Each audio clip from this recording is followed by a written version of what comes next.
are doing really, really, really, really, really well today.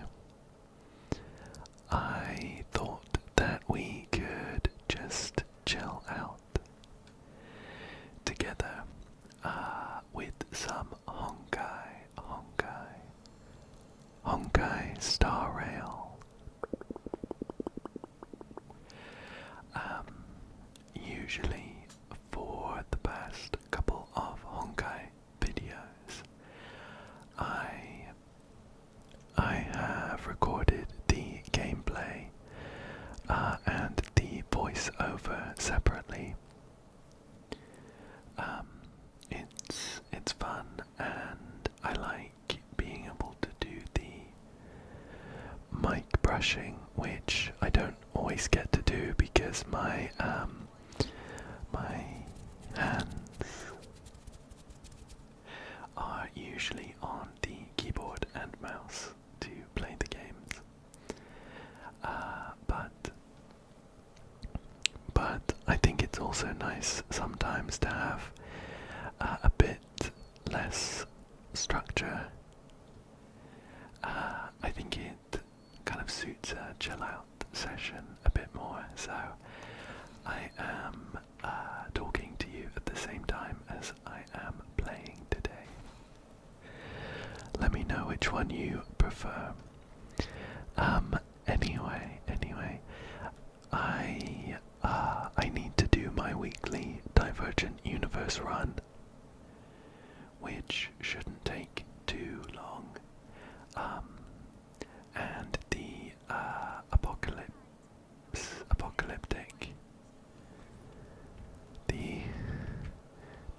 Apocalyptic Shadow just reset as well, so I need to do that as well.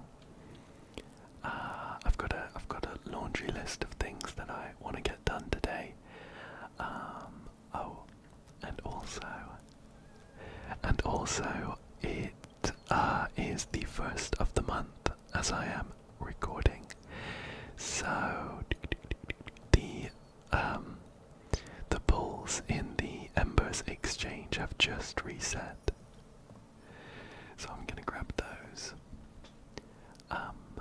I am saving up for Phainon,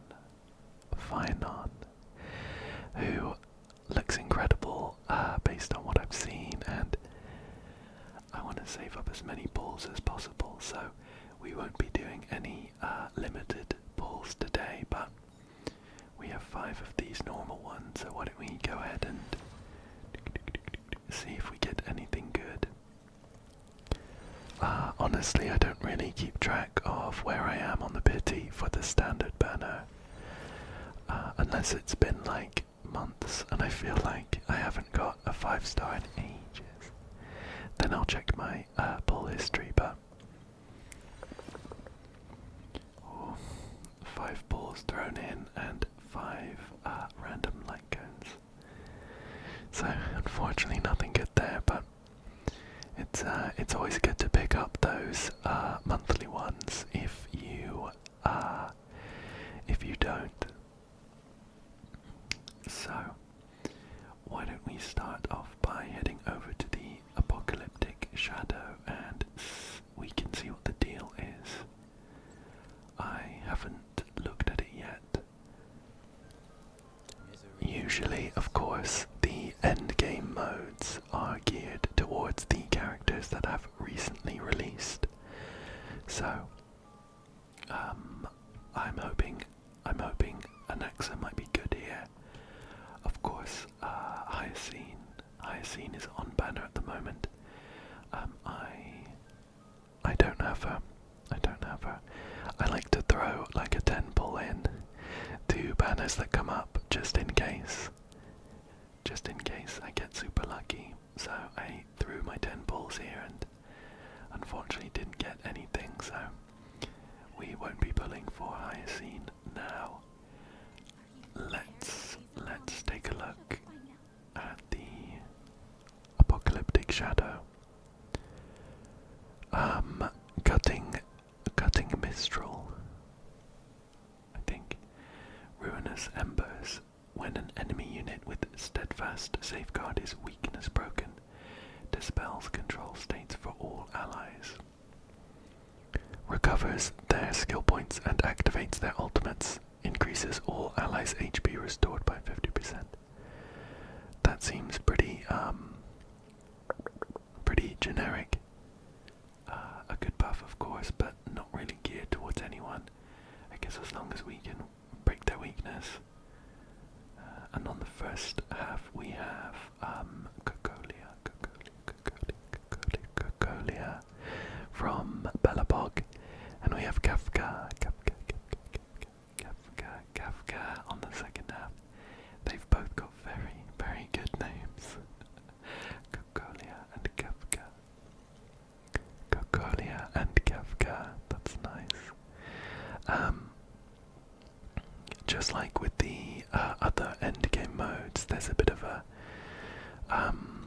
like a fast forward, like a head start. I think there's a better word for it, but it's not coming to me. It just means that if you clear up to like level 3 the last time, then you can do level 3 this time and get all of the bonuses for the previous ones. So let's go in and see what's going on. So this is the Cocolia Supreme Guardian boss fight.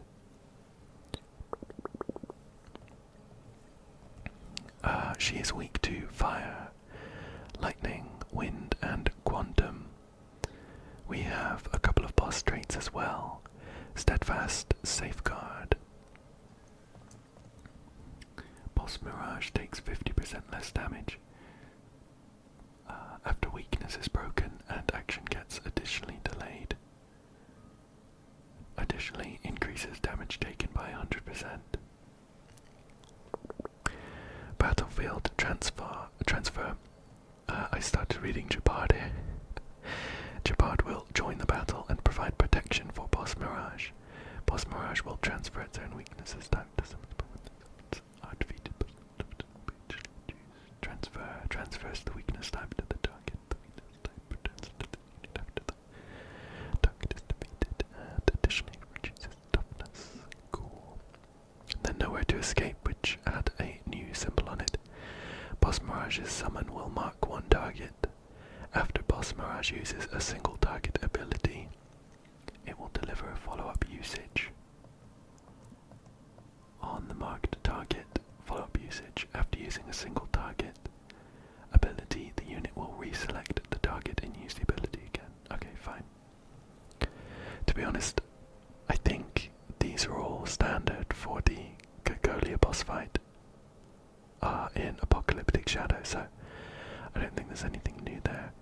We have a couple of finalities axiom buffs that we can choose from though. Call of Dawn increases Memo Sprite's weakness break efficiency by 50%. Ignores 20% of the target's defense when Memo Sprite deals damage. Okay, cool. Baron of Life. When characters attack weakness broken enemies, all dots currently applied to the enemies will immediately deal damage equal to 80% of the original damage. This effect can trigger a max of 2 times. 2 times on each character in a single turn. And finally, Sweeping Force.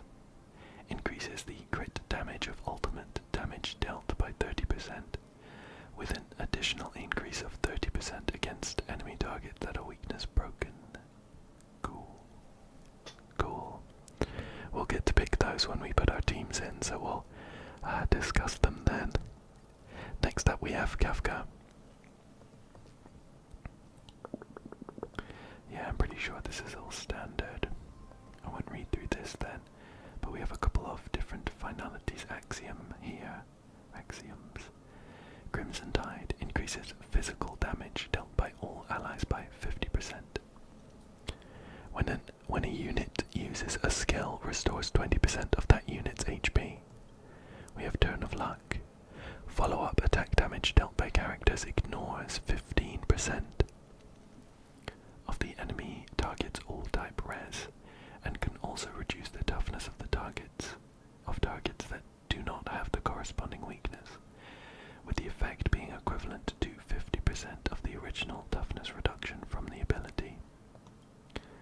finally we have Rhyme Piercer. Increases all enemies' break damage taken by 10%. After breaking an enemy's weakness, increases all allies' speed by 20% for 2 turns. Okay, cool. Let's go ahead and think about the lineups. And I didn't mention, but Kafka's weak to imaginary, wind, fire, and physical. So for the first one, for the Cocolia boss fight, we would either, I guess, go for a Memo Sprite team, a dot team, or just like an ultimate damage team. Kind of generic on the bottom one there. I don't really have anyone who would benefit from the Call of Dawn Memo Sprite buff. I just have the Remembrance main character, MC, who is not a damage dealer, so that's out. I think Baron of Life is a dot buff. My dot teams aren't really built. I have Kafka, who is due a buff soon, I think. I have Jojo as well, but I don't really have a dot team built up and ready to go, so I think I'll be more comfortable going for the Sweeping Force buff, so we'll pick that. And for the second half, for Kafka, we could do a physical damage boost.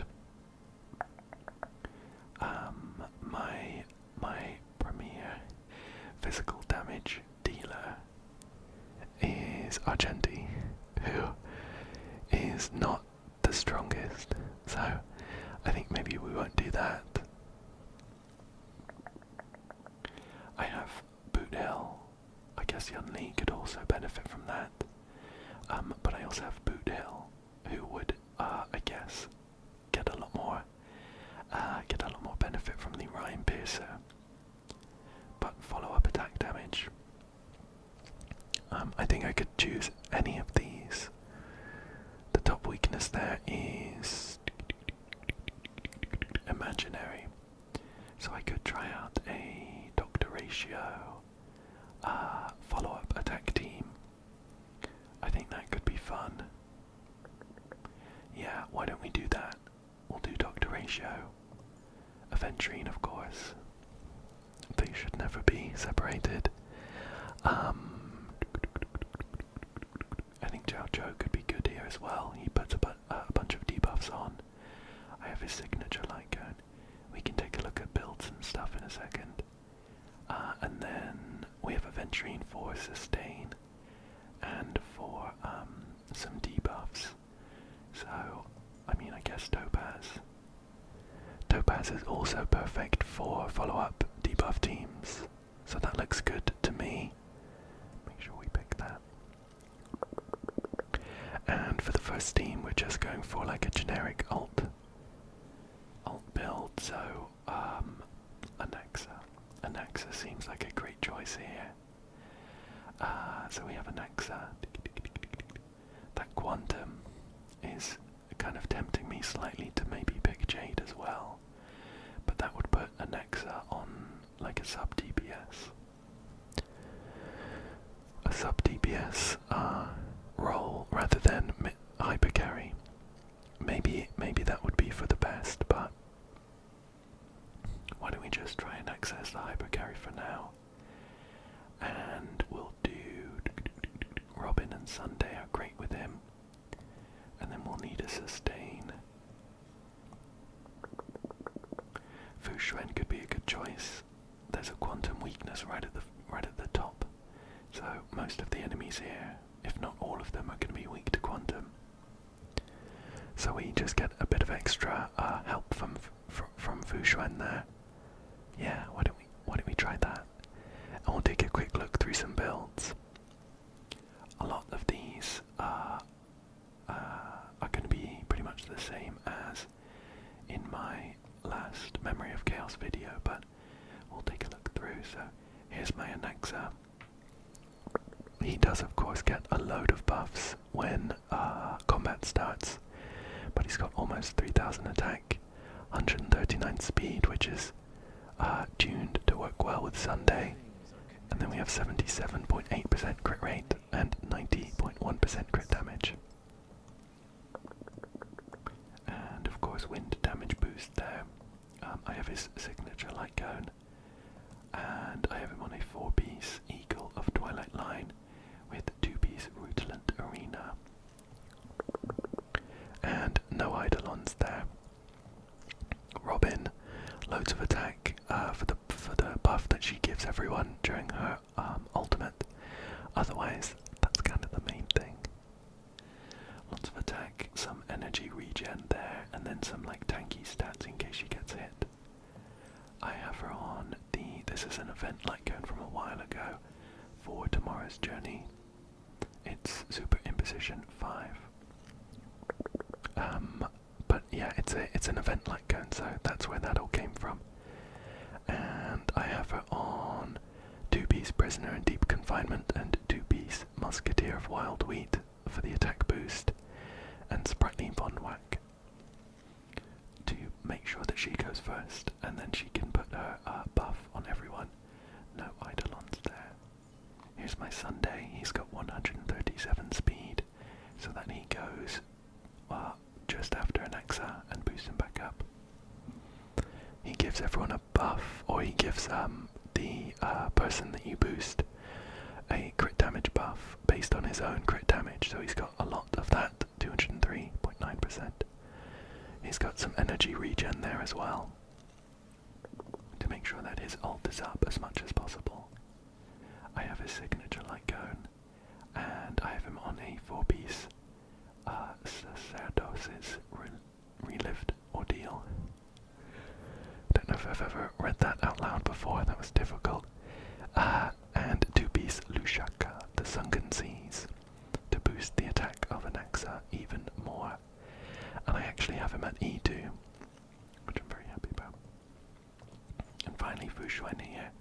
She's got lots of HP, a decent amount of defense, not much speed, not much crit rate or crit damage, and that's pretty much it, to be honest. She's a tank, and she does some healing, a little bit of healing as well. So I have her on the Landau's Choice light cone to make sure she gets hit more often and takes a bit less damage. And she's on a bit of a split set, 2-piece Thief of Shooting Meteor and 2-piece Knight of Purity Palace. The substats and things were more important here, just to make sure that that I got her as much like health and stuff as possible. And she's also on Lushaka, the Sunken Seas. I don't know if this attack boost stacks, but we'll find out, I guess. And she's at E0. So that's the first team, and the second team we have Dr. Ratio here. He's got 3,264 attack. He is slow though. That makes me wonder if maybe I should bring him in with a boost, with someone to boost him up. That could be better. He's got 54.4% crit rate, which is quite low as a base amount, but he stacks quite a lot. With his gameplay. He's got 173.6% crit damage. And imaginary damage boost, of course. I have his signature light cone. I have him on a 4-piece Wastelander of Banditry Desert. And a 2-piece Inert Salsotto. And I actually have him at E1 here. Aventurine, I think we saw during my MSC video. He's not too quick, but he's quicker than Dr. Ratio. 137 speed there.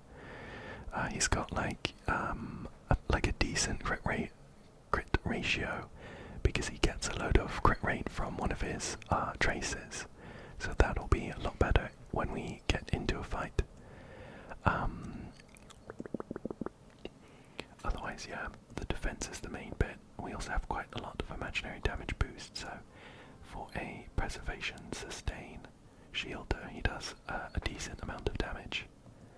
I also have his signature light cone, which we got to see in some beautiful printed, in all its beautiful printed glory, in my recent Aventurine Nendoroid unboxing video, which was loads of fun. But it's a very good light cone. For relics, again, I think I mentioned it last time, this could be better, of course. I have him on a split set at the moment, just for the substats. It would be great if I could get him on a 4-piece Knight of Purity Palace, but I'd be replacing some pretty good pieces. This one's great for his kind of sub-DPS role. It's got a lot of crit damage.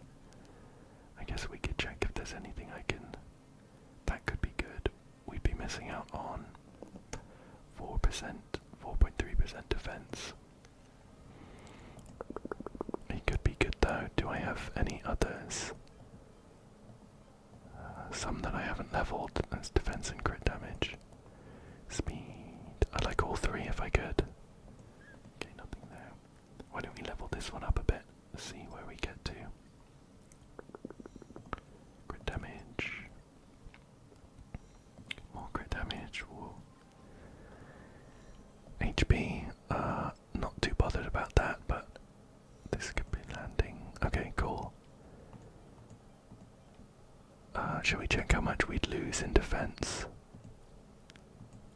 So we're at 4,364. And if we swapped to, where was it, this one? Okay, we're not losing that much defense. So that could be fine, but we would also want to swap this onto, I think we'd also want a speed main stat. 10% defense, I don't really want to lose that.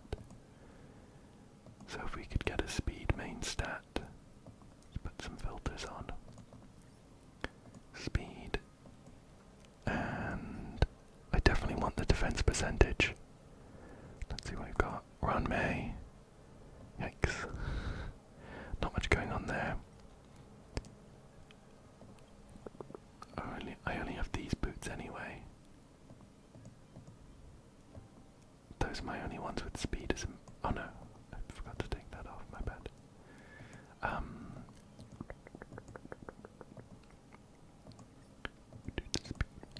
So these are the boots we have. We'll put this one up to +3.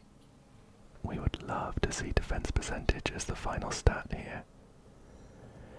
It's HP. I don't think that's worth keeping anymore. And all the other ones are leveled up. So I could switch to one of these, but we'd be losing out on a decent amount of defense.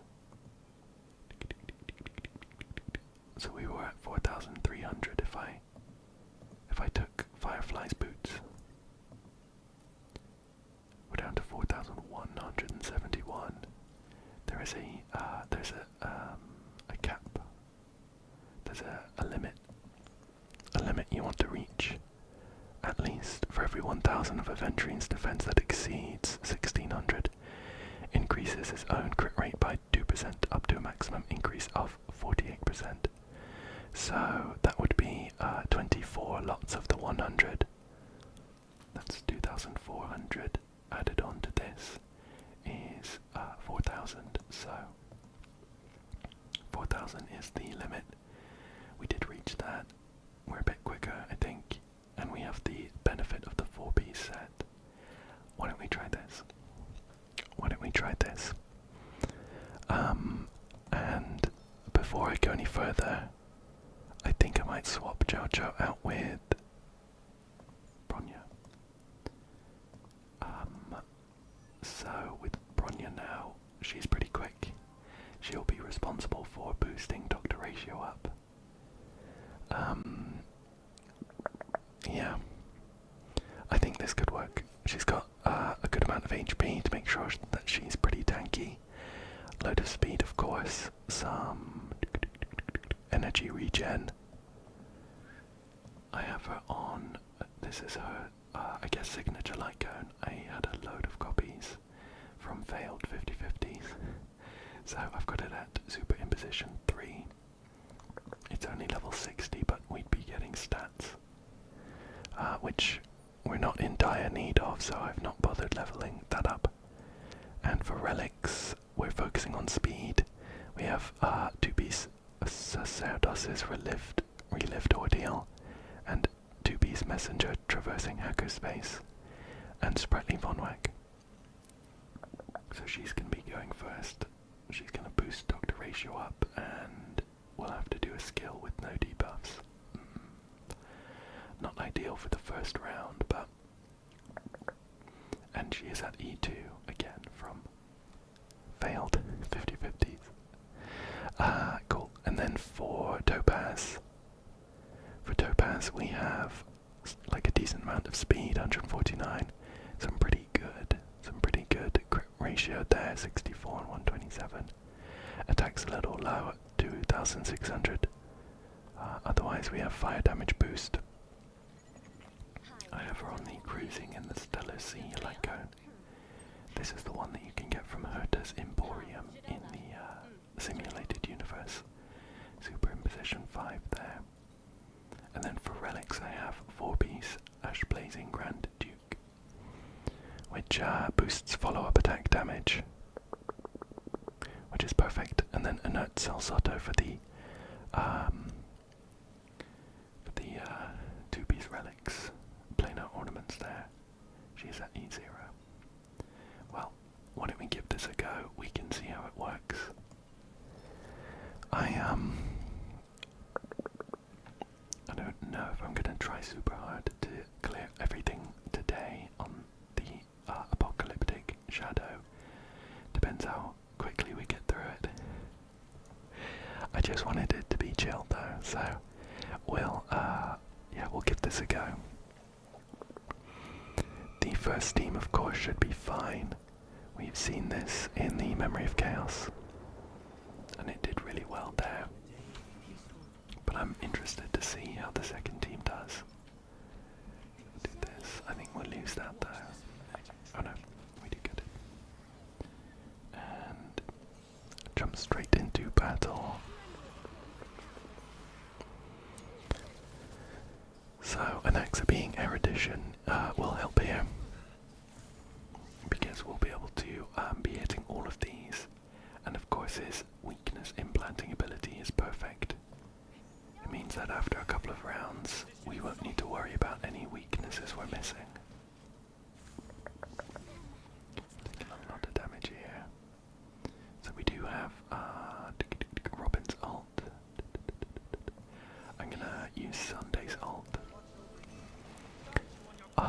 Anaxa's ult kind of implants.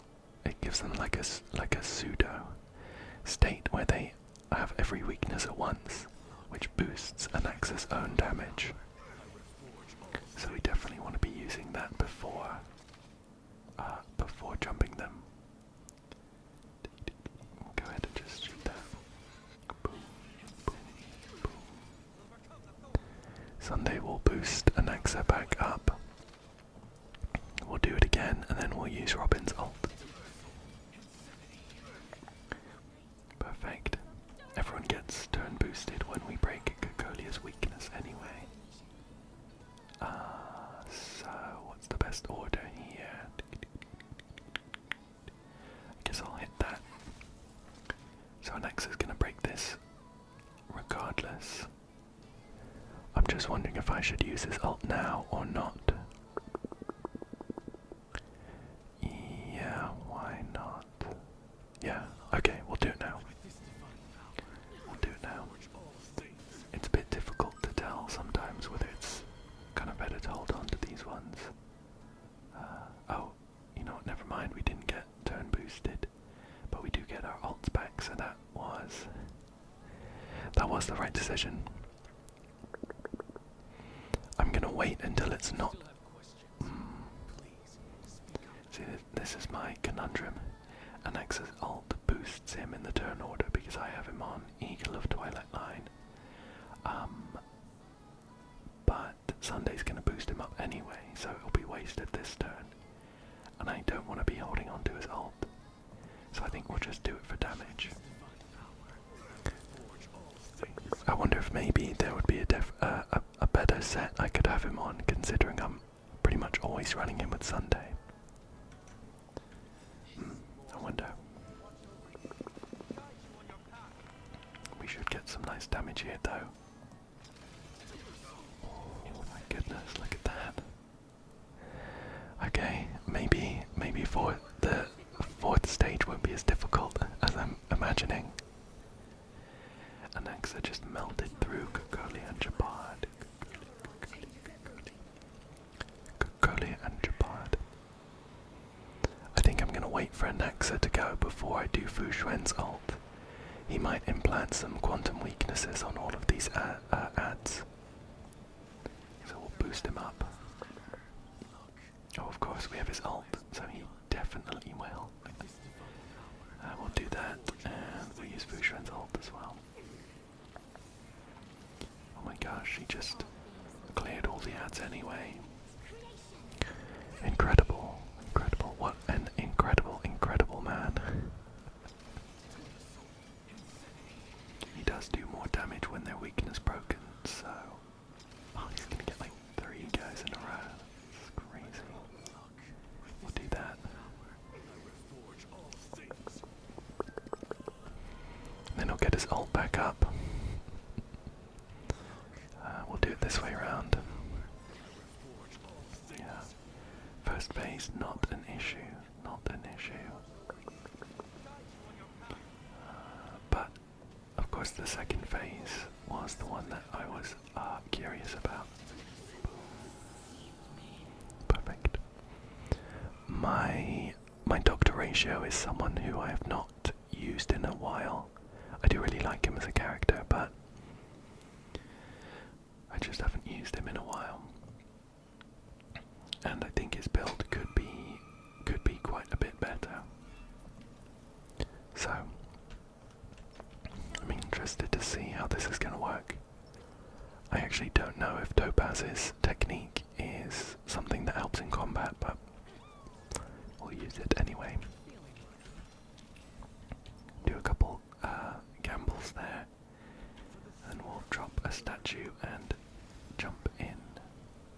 Jump in. So the boost here isn't ideal, just because these ads don't have any debuffs or many at all, and I do want to be clearing the ads because Kafka takes less damage if the ads are up. So yeah, this is fine, I guess. We use Bronya's ult. Gives everyone a boost. Some attack and crit damage, and I'd really like to put, if I do, okay, yeah. I want to clear this ad first. So I'll put Topaz's debuff on him, so that when Dr. Ratio comes around we can clear him up. Put there. Bring Ratio back up in the turn order, and 80% isn't so bad. Do that. Oh, boom. Nice big follow up there. I don't really want to use his ult on that one though, because it's low HP. I should have used his ult before now though, so that we got some extra bits from the damage taken. Cool. We will do his ult on the second guy then.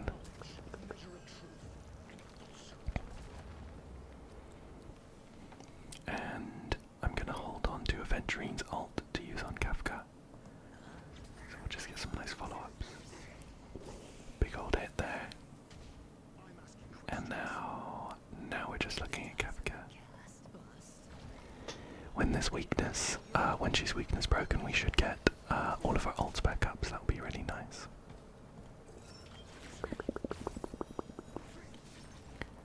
Oops.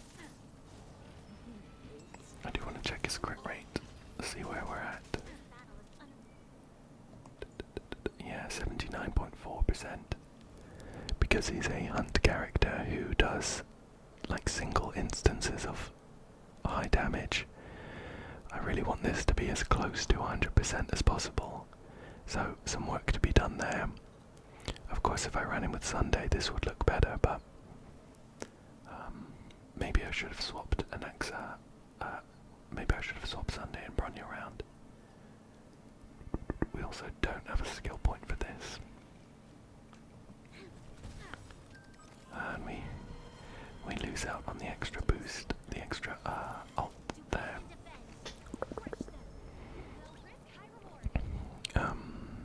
Yeah, why not? We'll pop that. We have plenty of skill points, so we'll use that too. Oh look, I don't think we'll need to use Aventrine's ult here. I might save it for the second phase.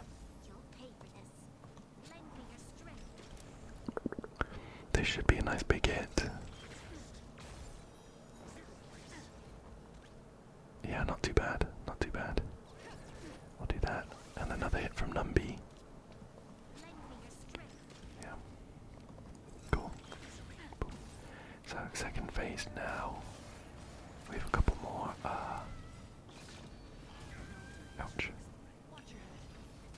I'll use Aventrine's ult on someone. This guy, I suppose. And Aventrine's ult to clear through him pretty quickly. Boom, boom, boom. Come on, nice big hit. Perfect. Man, I love Aventrine in these follow-up teams are so good. And this shield is crazy. I think swapping him onto the 4-piece was definitely the right decision.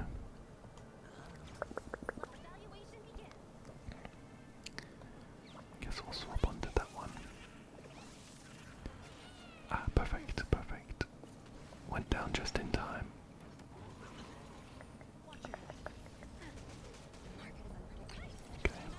Okay. So we need to take out the other dinosaur. And then we'll be able to start wailing on Kafka.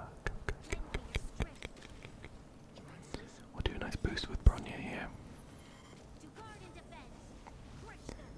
And only 80%. Fingers crossed. We got it. Perfect, perfect, perfect. This guy takes a lot less damage while he has toughness, so we'll be in a better position to clear him up quickly now that his weakness bar has been depleted. Oh.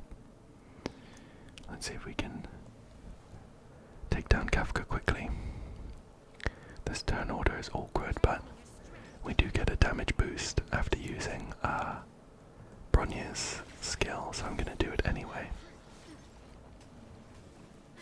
And now we can just look to clear up Kafka. Use Aventrine's ult. We want to beat this like spider symbol in the turn order, or else these two will I think it's called dominated. I think that's the state that they enter, and they'll start hitting us. Okay. And we'll do an ult. Oh, almost. That would have been perfect if we managed to take down the weakness bar there. Missed the crit. Missed the crit. Cool. Yeah, and then it should be a free ride from now. Just had a bunch of follow-ups trigger in a row. Do hit there. Oh, I should really be using Aventrine's ult. Dr. Ratio's ult. We lose out on remaining action value the longer we go. It shouldn't be an issue anyway, but okay, cool. Cool, so the goal was 6,600 points. We managed to get 7,372, so that's not too bad, is it? Not too bad at all.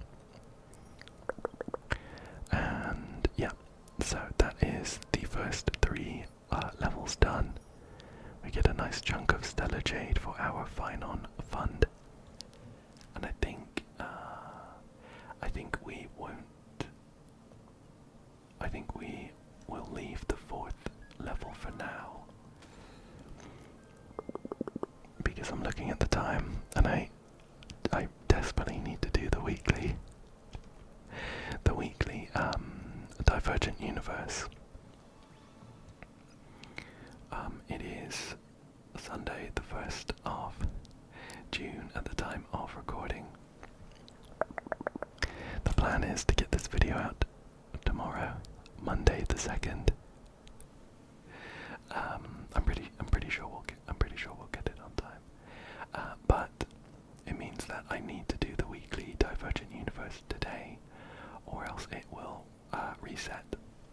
It will reset for tomorrow, and I will lose out on all of those stellar jades. And I also want to go to bed at some point tonight. So let's see what we've got this time round.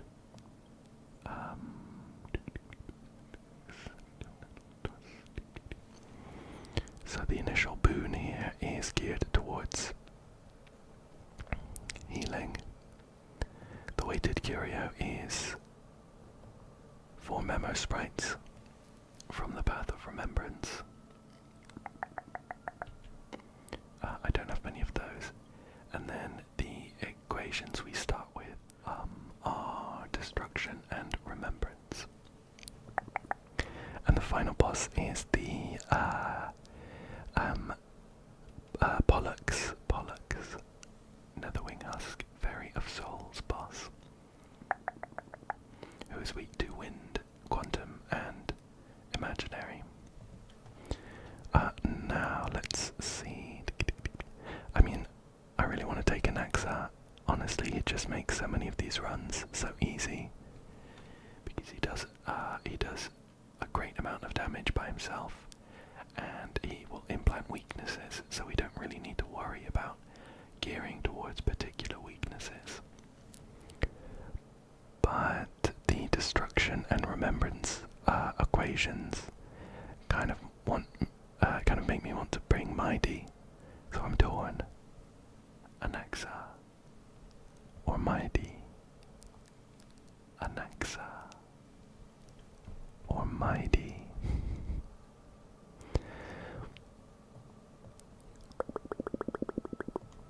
Why not both? We'll bring both. I'll swap Robin out for Mighty. Sunday, we can have a job picking who to boost with Sunday, but Mighty is very skill point friendly, and so we can still use all our skill points on Anaxa. Honestly, Divergent Universe, you can pretty much bring anyone.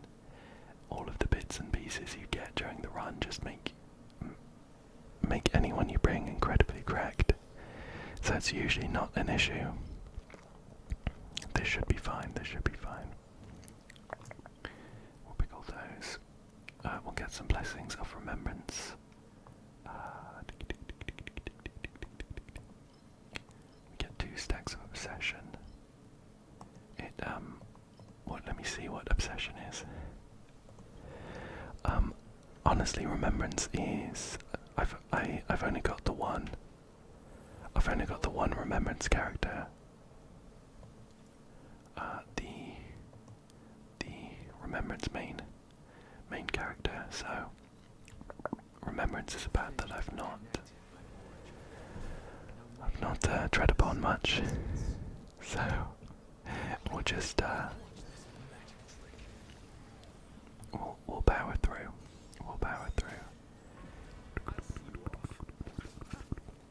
For the first couple of combats, everyone will be on 1 HP because of one of the innate buffs we get for the Divergent Universe.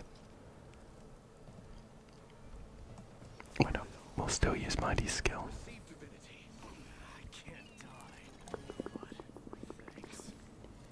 Oh, Nightfall. That's the special kind of mechanic for this season's Divergent Universe, themed towards Amphorius, of course. And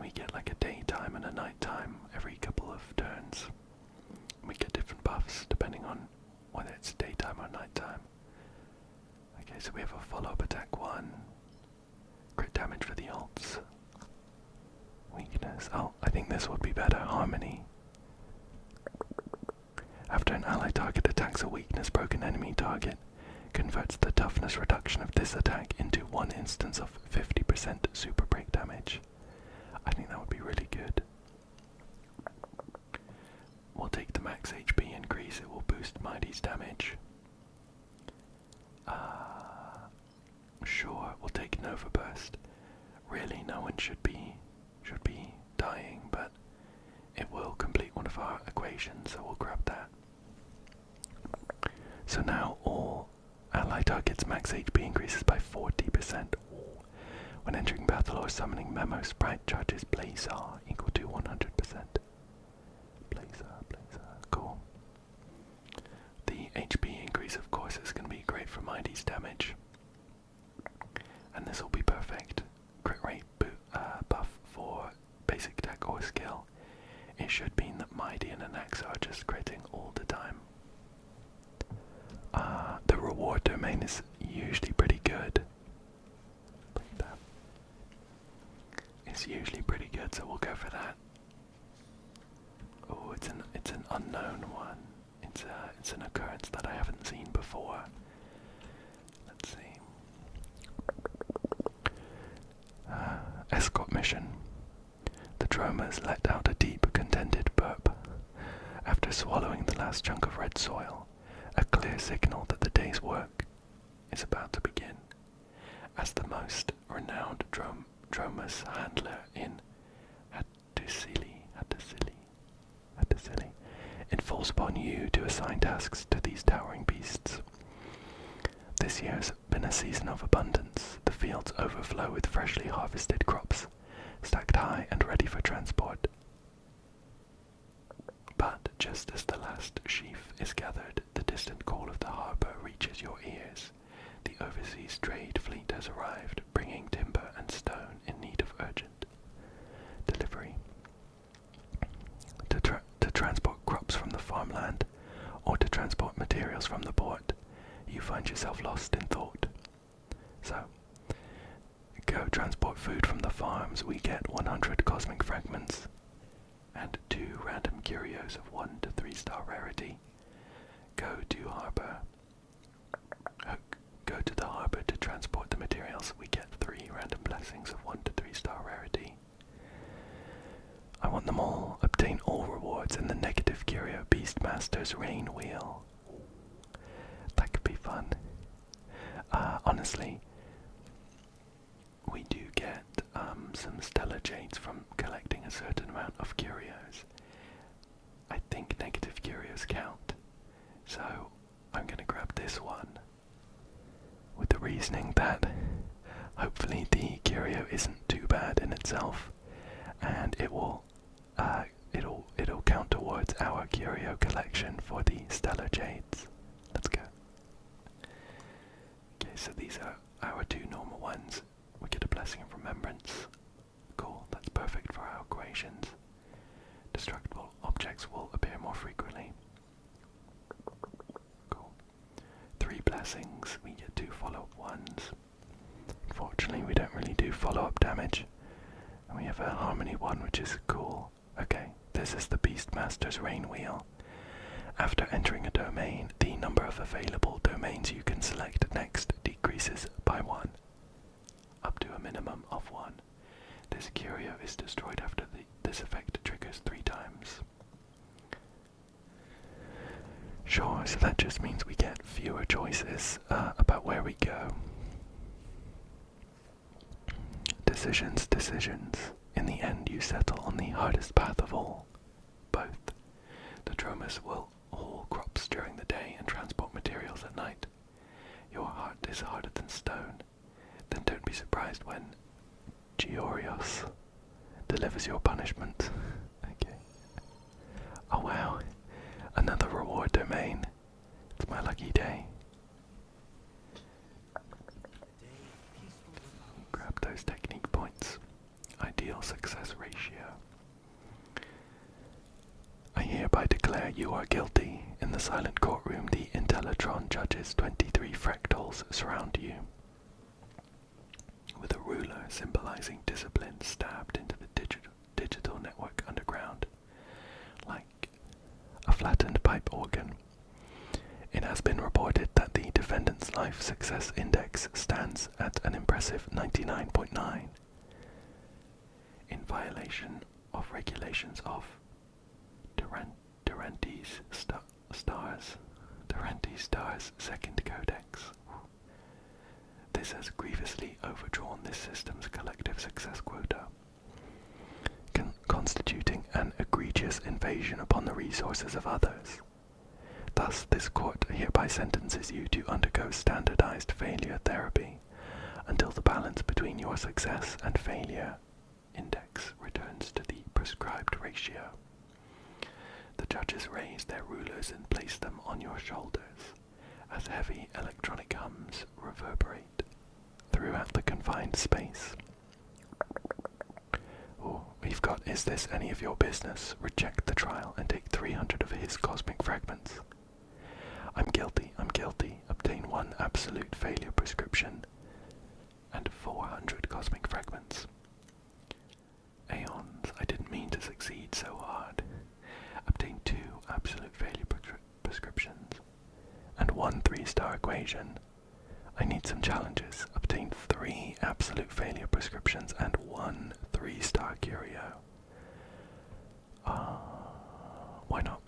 We'll grab the curio and the 3 negatives. When entering battle, all allies have a 150% base chance to become frozen for 1 turn. When entering battle, all allies' weakness break efficiency decreases by 100% for 1 turn. When entering battle, after allies are attacked for the first time, additionally consume HP equal to 50% of the character's current HP. What? These are really bad. But we get a 3-star curio. 2 of these we haven't got yet, so I'm looking at these ones to go towards our collection. Window of Fortune when entering Occurrence, Reward, or Encounter domains. Obtain 1 curio and lose 1 curio. All allies' crit damage increases by 8% for every time this curio takes effect. Or family dies. Immediately obtains 2 destructible curios. Every time curios are destroyed, immediately obtain 1 destructible curio. When entering battle, increase all allies' damage dealt by 30% for every destroyed curio in possession. So, these absolute failure prescriptions all count as negative curios. So, honestly, I'm thinking that the Window of Fortune could be good for us. It gives us a chance to lose some of them. So we'll go for that, I think. A future with occasional turmoil suits you far better than a smooth sailing one. We're up against this boss though. It might be a tricky start because of all of our negative curios, but we'll take a look. We'll see what we can do. No, I'm not going to overwrite the equation. I'll just enhance some blessings, I think. For every stack of obsession, what is this? Each stack increases all ally targets attack by 1% and max HP by 0.5%. Each target can have up to 20 stacks and they lose 2 stacks at the end of each turn. Memo spreads. Okay, so it definitely seems geared towards actually summoning memo sprites. So maybe there would be a better choice. These 1-star ones look pretty good. That should make extra sure that our attacks are always crits, so we'll grab that.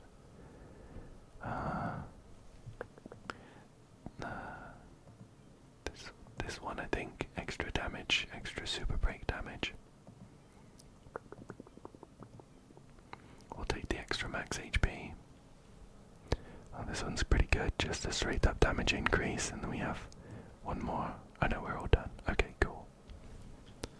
So let's jump in against this Moonlit Pegasus.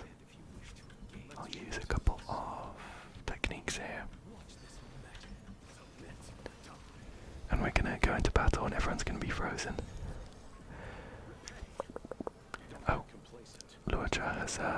high effect resistance, so I guess that's why. He is not frozen. His skill doesn't clear debuffs though, I'm pretty sure, so there's no point using it.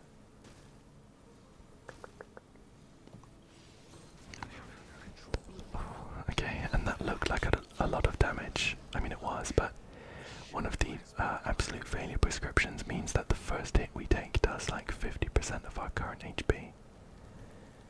So we'll just go ahead and do this, I think. We should heal up pretty well with the Abyss Flower. There he is. I guess I'll do this. Boost the Nexus damage.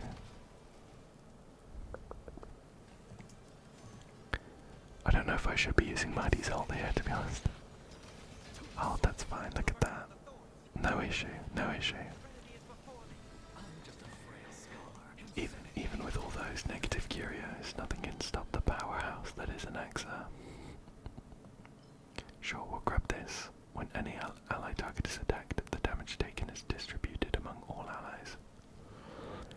Honestly, this might not be the best choice, because it means that Mighty takes less damage himself. But it goes towards our equations, so... It goes towards our equations, and I don't think we'll have an issue, really, with damage and stuff, so...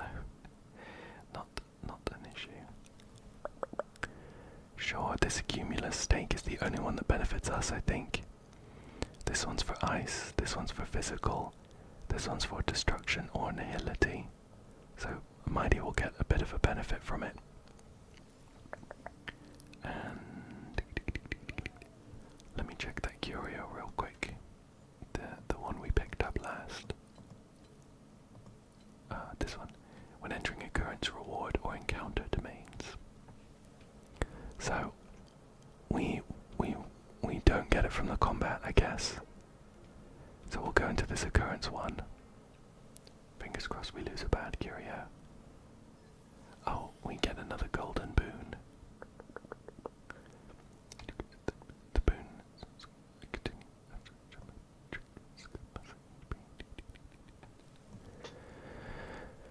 I think we'll go for this one. So the boon that we have for healing and stuff, increasing damage, is also effective at night. So it just means we get it all the time. Okay, cool. Here are our curios to pick from. I think we'll grab this one because we don't have it yet. Doors, other side. Greatly increases the chance of 2 occurrences appearing in occurrence domains, but only 1 reward occurrence will appear in reward domains. Yeah, I think that's fine. Oh, even better, we get to pick a curio to get rid of. Perfect. Sure, let's get rid of the failure prescription. That's even better than I thought. And we have Dolos dice. Sure. You stand at the heart of a celebration. The city square of Dolos bustles with excitement as the king prepares to unveil his invention with feigned mystery. This city once bore witness to 2 grand deceptions. The first time even Zagreus, who managed to fool the other gods, was themselves deceived. The second, when a shadowless thief brought forth puzzles to the former king. And now I shall create the 3rd miracle. The king pulls back the black veil, revealing 7 dice in 7 colors spinning on its tray. I shall grant every citizen equal rights. As long as the fee is paid, everyone can participate in this game, which is beyond judgment. 7 dice, 7 numbers. The more numbers you accurately guess, the better your rewards. Chance and infinite possibilities. This is the king's invention. The citizens surge forth, eager in the notion that they may strike it rich overnight with the toss of a coin. So, our choices are: want to follow the trend and give it a try, insert 200 cosmic fragments.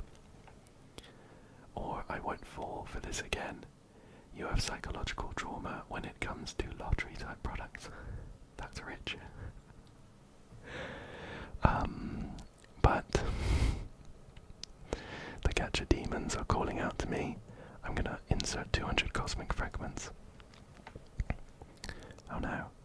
The dice come to a halt. Their numbers a far cry from your guess. You ignore the laments of failure. In this moment, only the jubilant cheers of winners can be heard. Hey, don't you want to try again? Of course. For a better future, continue to insert 200 cosmic fragments. The dice come to a halt. Their numbers a far cry from your guess. You pat your own pockets. They have been gradually emptying out, a silent omen of your life's course. Oh, no, I still have a chance. Insert all the cosmic fragments you own. All 38 of them. As the dice come to a stop, your final gamble draws to a close. You return with a full load, harvest your cosmic fragments. 76 and 800. Sure. I don't really know what happened there. I guess we won. The people's cheers reach you before your own joy does. They laud your great fortune as if it were your very own virtue. Sure, we're up 436. And, I don't think adventure was on the list. It was occurrence, reward, or encounter. But the adventure domains are always pretty fun. Why don't we go in there? Let's see, trotter catch. Well, we can freely swap characters out, and I have Phainon, who is just an absolute beast in this domain. If you haven't seen how this works yet, just keep your eyes peeled. So we're going to pop Phainon's technique and then just run around picking them all up. Oh, I missed one. Okay, one escaped, but that's fine. We'll smack the rest and get both of the goals incredibly easily. Phainon's also really good for the one where you have to break all of the barrels, because you can just pop the technique and then run around, clear them up so easily. So we have all of our rewards here. None of these are great for us. This one could be good. We'll grab that. Precious treasure we have. I don't really want this one because it will, when we come to discard a curio, it will lower the chance that we get a negative one, because it gives us three curios that don't do anything. Why not? We'll grab the green fingers one. And then a basic treasure. And we, luckily enough, have a third reward domain. Oh, cool. We have some curios to pick from. Two of these we don't have. Dragon Bone Shield. The chances for warp trotters to appear in combat domains increase. Chances of encounter domains appearing decrease greatly. Or the Voidwake Trimmer. After obtaining this curio, randomly repairs up to 2 destroyed curios. Do we have any destroyed ones? This one. Oh, we don't want that to be repaired. Why not? We'll grab the Dragon Bone Shield. We're coming towards the end of the run anyway. And healing's not really an issue, to be honest, but I want to be able to break their weakness as quickly as possible, so we'll grab this one to discard. Oh my goodness, is this the Knights of Beauty to the rescue? This one's always a great reward. You have been stuck in the mourning cave for ages. You have become unkempt with a weary look in your eyes. If anyone were to come and help you at this moment, you would see them as your salvation. As you are contemplating whether to save yourself by making an eye-catching sign, or as bright as the beacon colouring paste. You hear an ancient and beautiful song. The song, as refreshing as the clear rain, soothes your soul like a pot of honey tea. It's our honour to meet a soul as tenacious as yours. We are the Knights of Beauty, and we'll show you our passion through our spears. Along with the clanking sound of armour, a burst of dazzling light envelops you. You hear the sound of a descending massive airship. While drifting in and out of consciousness, you can only vaguely hear them discussing how to rescue you. Yet the discussion lasts for a very long time. They shower you with praises before introducing themselves. After analysing your predicament, they provide you with dozens of targeted solutions. You find the situation more and more confusing, and you start to wonder whether they can be trusted. Honestly, I love this occurrence because it just sums up how everything goes whenever Argenti, my favourite Knight of Beauty, just shows up out of nowhere, completely unrelated to the story. Just saves everyone. Argenti ex machina.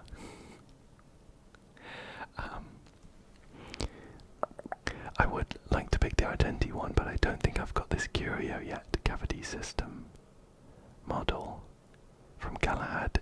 I can. I think we'll grab that. Oh no, I did have this one. It's also not. Oh no, it's okay. Immediately loses 30% cosmic fragments for every 100 cosmic fragments lost in this way. Lost in any way increases all allies' crit damage by 15% when entering battle. Sure. The knight gives you a companion. Wow, you're riding a companion and swooping down from the sky. After rescuing you from danger, the Knights of Beauty are reluctant to leave. One of the knights thinks you are a fan of curios. The knight gives you his curio. I hope you are satisfied with my help, the Knight of Beauty says reverently. Such a fun domain. And we still have a good amount of curios, so we'll head to the store. Pop a couple of these. Let's see what curios Herta has for us. Okay, a couple we can pick up that are new. When losing a curio, gain 75 cosmic fragments. Sure. And oh no, we'd still get. This still wouldn't be good for us. It would repair our negative curio. And 3 other random. That one also doesn't seem very good. Immediately lose this curio and 3 other random curios. I think most of our curios are good now. Yeah. Okay, I don't like that one. 2 free items. Other third plane. Yeah, we'll grab this one. We'll get an extra golden bloods boon when we head into the third plane. And kill that butt. Earthfly. No, I think we'll stick with what we've bought and we'll check out Screwlim's store for any good blessings. Sure, we need a bunch of destruction ones, so I'm sure these are going to be good. This one's going to be great for Mighty, increases our damage when he's below 50%. When an ally target is hit with an attack or consumes HP while their HP percentage is less than 40%. The highest deals them. Okay, cool. Shield effect. We don't have any shields. Ally target's HP restored increases by 12%. Sure. I think we'll grab this one, even though it's not helpful for us. It does complete our Berserker equation. After any ally unit is attacked, it is considered as all ally targets have been attacked. All ally targets will charge Blazer equal to 8% of their respective max HP. Cool. And I think we'll hold on to the rest of our cosmic fragments. We'll head into the boss of this floor. Cool.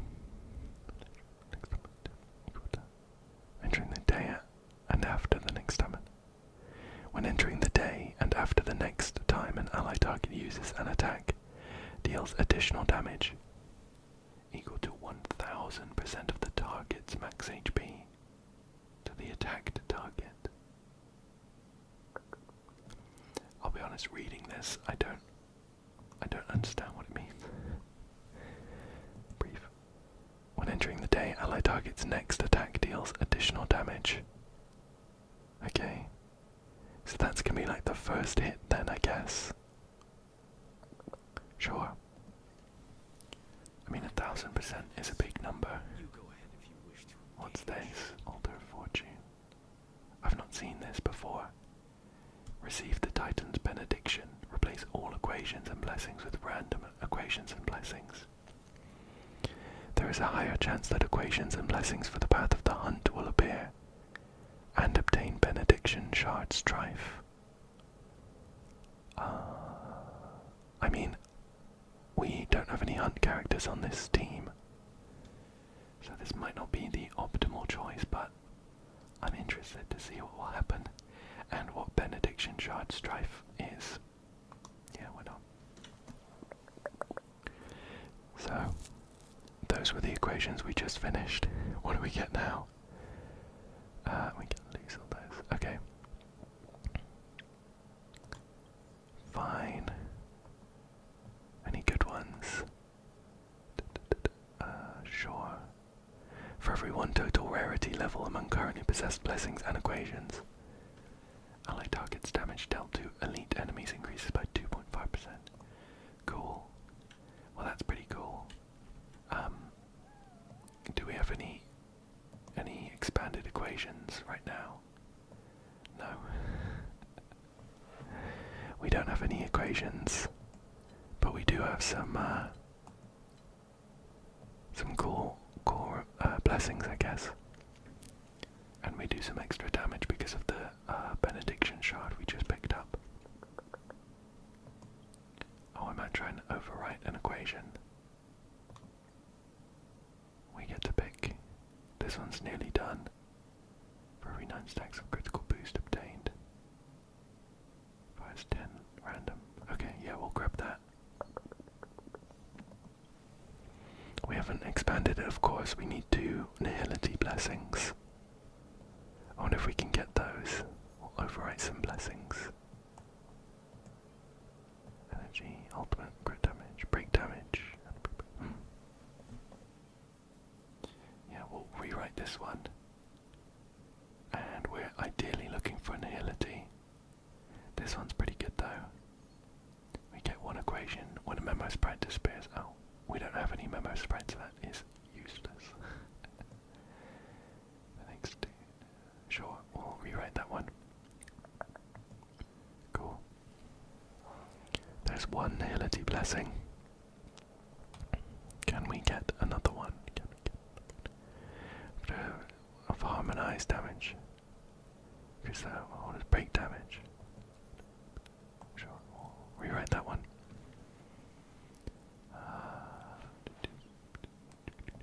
And we'll grab that, I guess. That's all we can do here.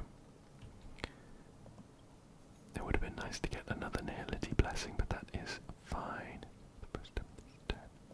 What's murmur damage? Inflicted with the state. It's a wind shear state.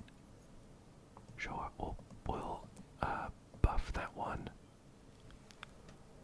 And oh, this one's gonna be great. Basic attack damage, skill damage dealt by allied targets will deal 15% of the original damage. Yeah, I think that will work really well with Anaxa and Mighty, of course.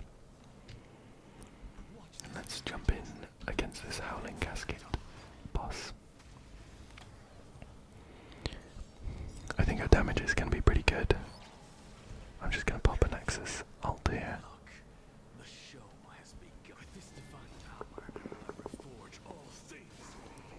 Not bad, not bad. And then I'll do this to boost an Axis damage with Sunday's ult. And then we'll see how much this clears. Okay. It wasn't an incredible amount of damage by itself, but that's okay.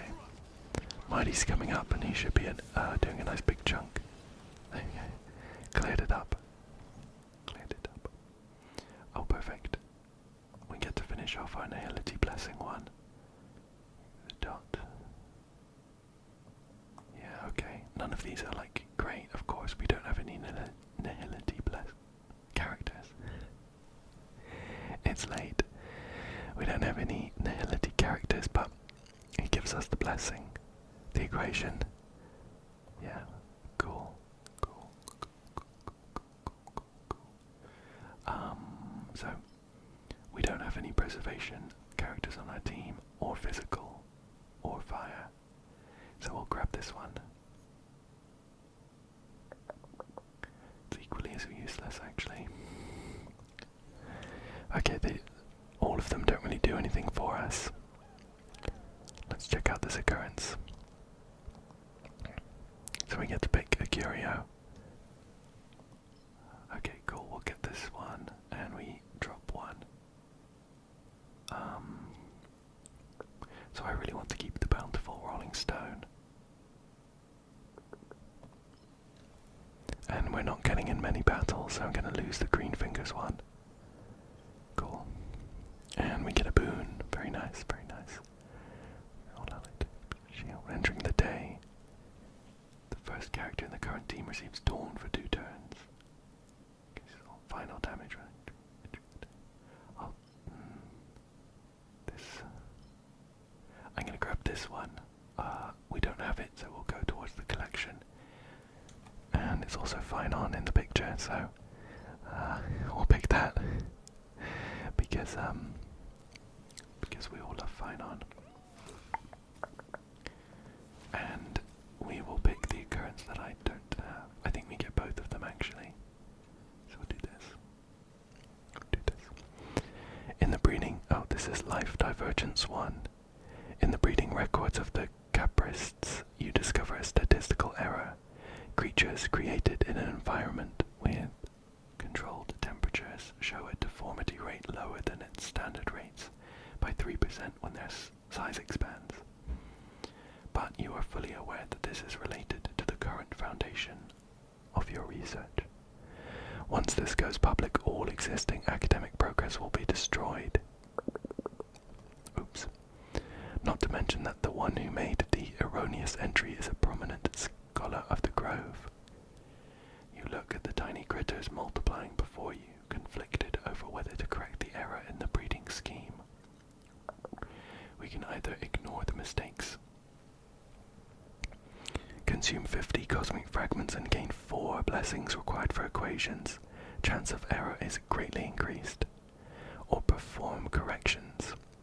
Gain 150 cosmic fragments. There will be no more errors. I mean, I'm a scientist at heart, so I would feel bad if we didn't correct it. Your conclusion garners the support of many esteemed seniors, but your peers in your school grow more estranged from you. Sometimes we have to make the difficult decisions for the sake of progress. And we have Mirror Escaper. At the base of Epos's precipice, the maddened Titankin and monsters relentlessly pursue you from behind. The collapsed bastion cuts the valley in half. From the statue's faded edges, they faintly reveal that it once belonged to a city that worshipped the Gate of Infinity. You weave through the dilapidated ruins, attempting to navigate your way through shattered statues and altars. But a massive mirror on the stone wall blocks your way. Those who enter must carry with them a thread of hope. You have no time to ponder on the mirror's admonition. Muttering Janice's revered name under your breath, you dive into the mirror headfirst. Float in the direction of the noise. Cause the stone mirror to gain the effect trigger when entering combat or occurrence domains. Float in the direction of silence. Cause the stone mirror to gain the effect trigger when entering encounter or reward domains. Let's get that one. You tightly shut your eyes. As a thunderous crash echoes from the depths beneath your feet, you mutter Janice's name and press on. We can either proceed towards the direction of the prayer, cause the stone mirror to gain the effect there is a 30% chance of getting a random curio. Negative curios may be included. Or proceed towards the direction of the prophecy. Cause the stone mirror to gain the effect. There is a 30% chance of getting a random blessing. Let's grab that one. You make the ascent cautiously, not daring to look down. An inexplicable sense of foreboding tells you that one wrong step and you'll be devoured by the endless abyss below. You feel this is the wrong direction. Cause the stone mirror to gain the effect increases trigger chance by 20%. Keep moving forward. Cause the stone mirror to gain the effect guaranteed to obtain blessings required. 4 equations. I think we'll increase trigger chance by 20%. You can't tell how long you've walked, but a sturdy sensation finally meets your toes. Having survived the calamity, you let out a long sigh of relief and collapse to the ground. The dampness of the grass, the fragrance of the earth, they all tell you that danger is far behind you. You stretch your arms, only for your hands to abruptly touch something cold. We can pick up the mirror. That's the one that we've got. When we enter an encounter or reward domain, we have a 50% chance to gain a random blessing. Okay. Honestly, I'm kind of feeling an adventure domain. Again, these are usually pretty fun. We have the Lucky Compass Challenge. This one's kind of tricky. We have this compass that spins around in three rings. And we have to try and stop them to land on the same one. So this one's going pretty slow. I think I'm going to stop it here. And this one's also pretty slow. Stop it there. Oh, okay. Okay, we matched up too. We didn't quite get the last one. I was too quick on that one. But we get a couple of rewards, which is nice.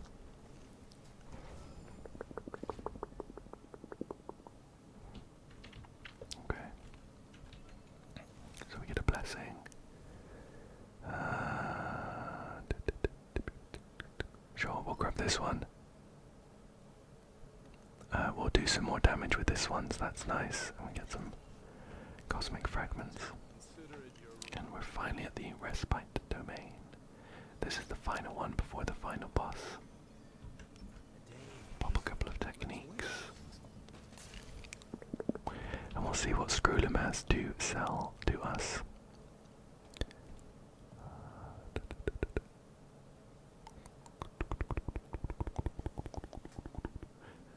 Oh, increases crit damage dealt when any ally. Okay, yeah, that's perfect for us. We do a lot of skill damage. We'll grab that one. We had that one before, but we rolled off of it. And this one will give us some extra healing from ID, who is always on low HP. And we'll check out what's going on here. So we need to pick some blessings to boost.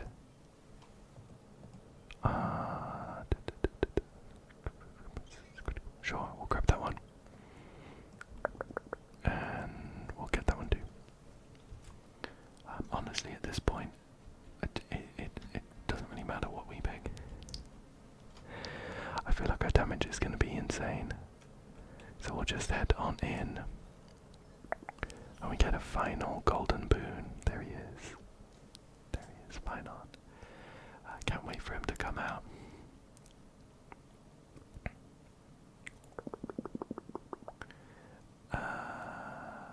We'll grab this one. The final damage increase provided by Dawn becomes 80%. No longer lasts for a limited number of turns, but it will lose its effect when the day or night changes. Yeah, we'll stick with that.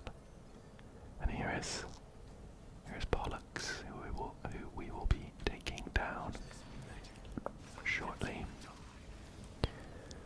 Let's see what big old burst of damage we can do. It is a 3-phase fight, which is unfortunate, but we'll go ahead and do this. Mighty has boosted himself up as well, which is nice.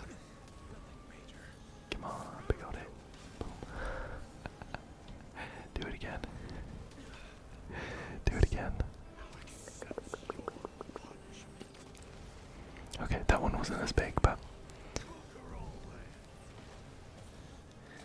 I think we had a really big first hit because of it was one of our boons, which does extra damage based on like max HP. I think that is okay. We'll just go ahead and hit that.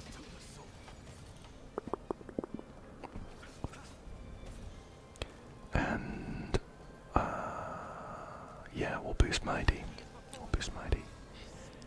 But I'm gonna give a Nexa the ultimate. Let's see if we get the not quite. We didn't quite get a Nexus ult up.